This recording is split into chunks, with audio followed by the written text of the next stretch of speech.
very attractive jet trainer, but with frontline roles also very much in mind.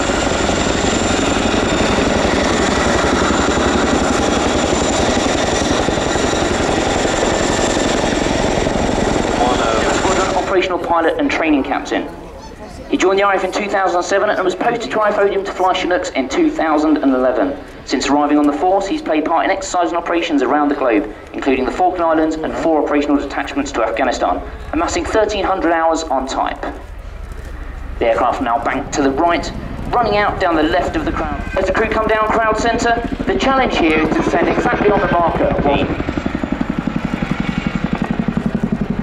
So Andy's now pattering exactly whatever Stu needs to know by his limits. And he joined the squadron and then flew Marks 4, 5 and 6 and 6A Chinook in the United States, Sweden, France and Germany, in addition to multiple UK exercises.